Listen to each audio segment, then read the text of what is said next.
Kisah Raja Cetshwayo, pemimpin bangsa Zulu 1826-1884.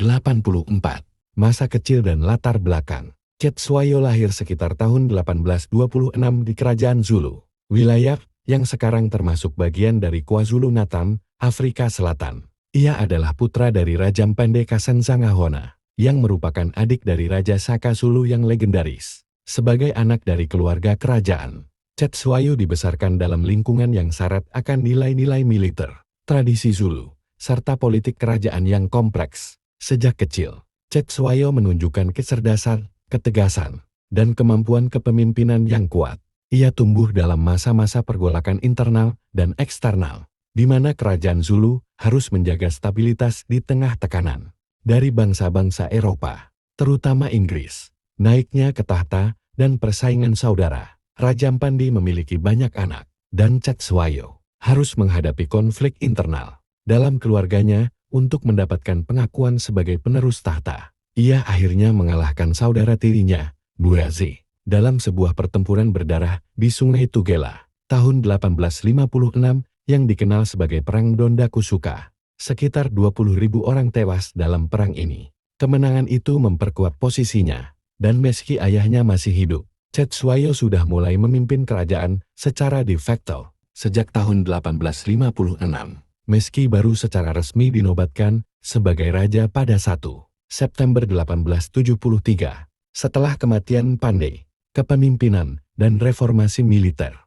sebagai raja, Cetshwayo memimpin dengan tangan kuat. Ia menghidupkan kembali sistem militer Zulu yang sempat melemah, dengan membangun kembali regimen militer inti dalam skala besar. Ia meningkatkan pelatihan pasukan dan menerapkan disiplin keras seperti yang dilakukan oleh Saka Zulu di masa lalu. Cetshwayo juga berusaha menjaga kedaulatan kerajaan Zulu dari tekanan kolonial Inggris dan Boer. Ia memodernisasi militernya, membeli senjata api dari pedagang luar, tetapi tetap mengandalkan taktik tempur tradisional Zulu yang tangguh. Perang Anglo-Zulu tahun 1879. Konflik besar dalam masa pemerintahannya adalah Perang Anglo-Zulu yang meletus pada Januari tahun 1879. Inggris yang ingin memperluas kekuasaan mereka di Afrika Selatan dan mengkonsolidasikan koloni-koloni mereka, mengirim ultimatum kepada Cetshwayo dengan tuntutan yang tak masuk akal, termasuk pembubaran tentara Zulu. Cetshwayo menolak. Pada 22 Januari tahun 1879, pasukan Zulu meraih kemenangan besar di pertempuran Isan Luana, di mana mereka berhasil mengalahkan pasukan Inggris yang lebih modern. Ini menjadi salah satu kekalahan terbesar Inggris di tangan pasukan pribumi Afrika dalam sejarah kolonial. Namun, keberhasilan itu hanya sesaat. Inggris membalas dengan pasukan yang lebih besar dan persenjataan berat. Cetshwayo akhirnya ditangkap pada bulan Agustus tahun 1879 dan dibawa ke penjara di Cape Town, lalu ke London sebagai tawanan politik. Pengasingan dan kembalinya ke Zululand. Di London, Cetshwayo menarik perhatian publik Inggris, dan banyak yang bersimpati padanya. Ia digambarkan sebagai pemimpin yang berani dan cerdas. Pada tahun 1883, ia diizinkan kembali ke Zululand, tetapi hanya sebagai penguasa atas bagian kecil dari kerajaan lamanya, yang kini telah dipecah-pecah oleh Inggris. Cetshwayo berusaha memulihkan pengaruhnya, namun menghadapi tantangan dari pemimpin Zulu lain yang telah didukung Inggris. Terjadi konflik sipil di antara faksi Zulu, dan pada akhirnya ia mengalami kekalahan politik dan militer.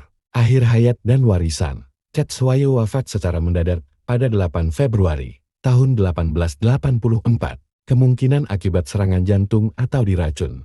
Meskipun tidak ada bukti pasti, meskipun hidupnya berakhir dalam pengasingan dan dalam kondisi kehilangan kekuasaan, warisan Raja Cetshwayo tetap besar bagi rakyat Zulu dan Afrika Selatan.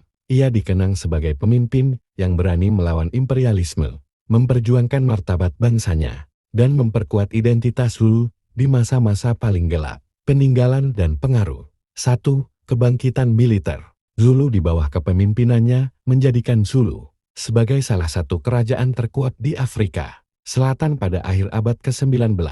2. Ia menjadi simbol perlawanan terhadap kolonialisme, baik bagi rakyatnya sendiri maupun dalam sejarah Afrika secara umum.